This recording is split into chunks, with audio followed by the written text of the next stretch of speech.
je donne une approbation qui est en approbation avec mon idée. Bon, on a un mutuel salle numérique à distance qui nous crée un mutuel propre conscient et conscienticible. Parce que si moi j'ai la possibilité de communiquer avec une personne à distance, de par un réseau de communication qui est capable de solliciter des neurones de façon électronique, d'ouvrir des portes ou d'enfermer, puis que moi j'ai la possibilité de le copier, un petit peu comme une impression, puis j'ai expliqué ça comme une poignée de sable. L'électrostatique, l'électricité statique, c'est difficile à mesurer. On est rendu dans un point, dans une ère de civilisation globale qu'on a acquis suffisamment de connaissances pour avoir la possibilité d'aller mesurer le conscient, d'aller mesurer le nombre de milliampères qui se véhiculent d'une idée à une autre, d'une association d'idées à une autre. Est-ce qu'elle est renforcée ou est-ce qu'elle est minime? Bon, l'association beurre-pain n'est pas minime. Je veux pas revenir là-dessus. Fait que off la suite.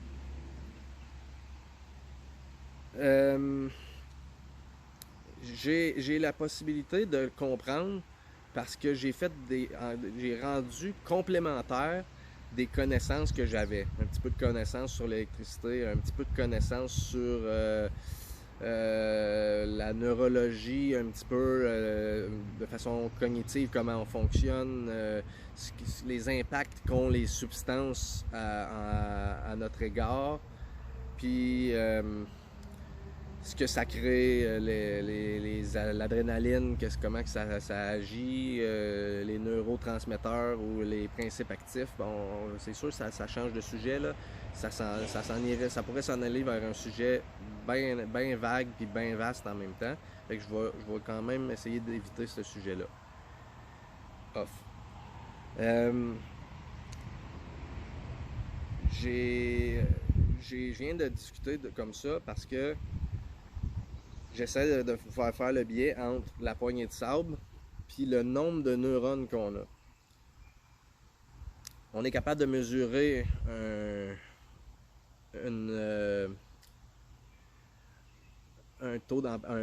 volume d'ampérage, mettons, je ne veux pas dire volume, là, mais calculer un ampérage, on est capable de calculer un voltage dans un circuit électrique.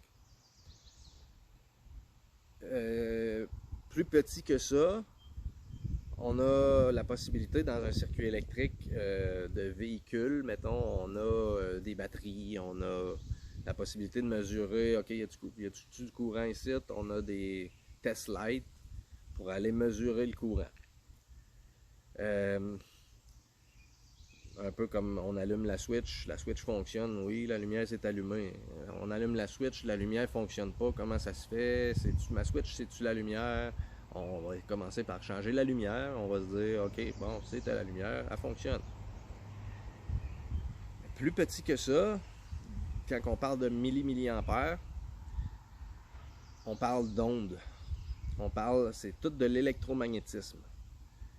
Toute la vie est basée sur l'électromagnétisme. Je pourrais encore là évoluer tout ce sujet-là en parlant des spectres, le spectre de l'électromagnétisme en général pour aller des ondes sonores. Oups, je vais être à l'envers sur mon vidéo. Des ondes sonores. Non, je peux le laisser comme ça. Des ondes sonores à gauche en s'en allant vers les ondes avec des fréquences plus élevées, de plus en plus élevées pour tomber à la lumière visible. Entre les deux, on a les ondes de radio-télécommunication. C'est pas entre les deux, Hertz, mégahertz, ouais, c'est ça, c'est entre les deux. Bon. On a les ondes sonores qui sont avec des fréquences assez autour de 440 Hz, comme on parle en musique. On a si on parle des éléphants, là, bon, ils ont un diaphragme plus volumineux. Donc, ils ont la possibilité d'avoir cette vibration-là de diaphragme pas mal plus lente.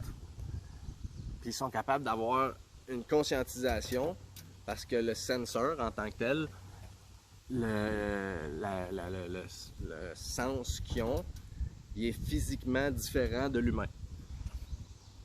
On va le relever un petit peu. Bon. Comment que je pourrais élaborer ça suivant ça? On a la lumière visible, bon, ben, ça passe par l'œil interne, ça c'est une autre zone sensorielle, c'est l'œil externe, accumule des informations de fréquences électromagnétiques qui rentrent dans l'œil interne, qui sont traitées ou assimilées d'une façon à ce que le cerveau en prenne conscience comme une image, puis qu'il la mémorise. On travaille à 80% de ce qu'on dit, de ce que j'ai déjà eu comme apprentissage, c'est que l'humain avait environ une association à 80% de son visuel, puis à environ le reste c'est auditif. Là. Tu sais, là, on a beaucoup d'intelligence qui est basée sur le visuel et sur l'auditif. C'est indéniable.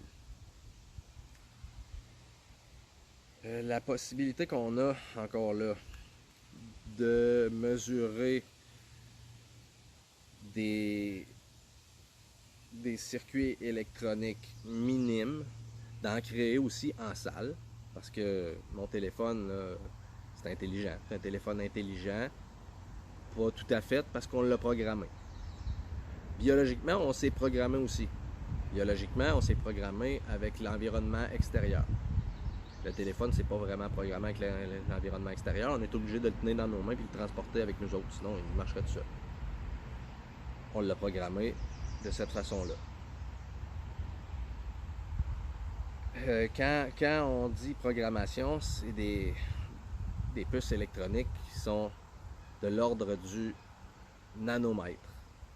C'est comme ça qu'on les programme. Ce sont des switches qu'on allume, pareil comme sur un cadrage de porte ou sur un mur, on a des switches. Il faudrait l'imaginer avec des switches à grandeur du mur. Puis encore là, ça te prendrait un espace puis une dimension qui serait plus ou moins inimaginable tellement c'est minime. Je vais le répéter encore là, que le nanomètre, c'est un milliardième de millimètre. C'est pas visible à l'œil nu. On a un cheveu qui est le plus petit, ça correspond à environ 1/10 de millimètre à 1/50. Ça dépend de la chevelure. On peut dire ça. Mais en tout cas, on est rendu à pouvoir, c'est plus que microscopique, c'est nanométrique, notre possibilité d'avoir une observation sur la matière, sur les molécules, sur les atomes, sur tout ce qu'on est conçu. Biologiquement parlant, pour les matières inertes aussi, tels les métaux, le bois, n'importe quoi. Le bois, c'est un petit peu paradoxal parce qu'il est vivant avant d'être bois, là, mais peu importe. On va parler d'un exemple comme les métaux. Puis biologiquement, on a du gazon autour. C'est biologique ça aussi. C'est un organisme cellulaire qui a sa structure personnelle, sa structure attribuable. Donc, c'est un autre nom.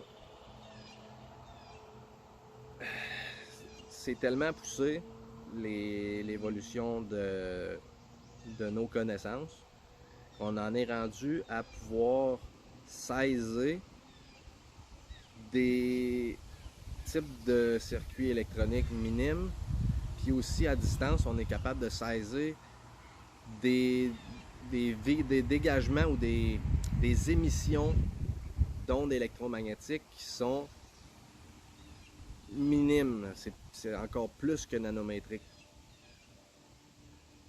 On a, dans une onde, on a le plus, on a le moins, on a le neutre. Puis avec les fréquences de radio-télécommunication, puis ce qu'on en a pour véhiculer les informations du cellulaire, c'est un peu comme, c'est à distance, là. L'antenne sait ce que le cellulaire a fait comme activité. Puis elle le fait grâce à une antenne, mais nécessairement, l'antenne, faut qu'elle soit consciente de tout ce qui s'est passé dans le cellulaire, l'envoyer en émission d'informations, que l'antenne reçoive l'information aussi. On l'a véhiculé dans l'atmosphère. Faut qu'elle la retraite, elle l'envoie au fournisseur, dire ça c'est un abonné, oui c'est un abonné, on le communiquerait avec qui, ben là il veut accéder à tel ou tel site internet ou tel serveur. Bon, là on rentre dans des secteurs qui sont différents. Si tu veux appeler la personne la plus proche ou quelqu'un qui est dans ton entourage dans l'espace, ben, ça va aller un petit peu peut-être plus vite, ça va aller parler à l'antenne, au fournisseur, ça va revenir à l'antenne, dire oui, c'est telle identité, on va revenir ici à parler à la personne choisie cible,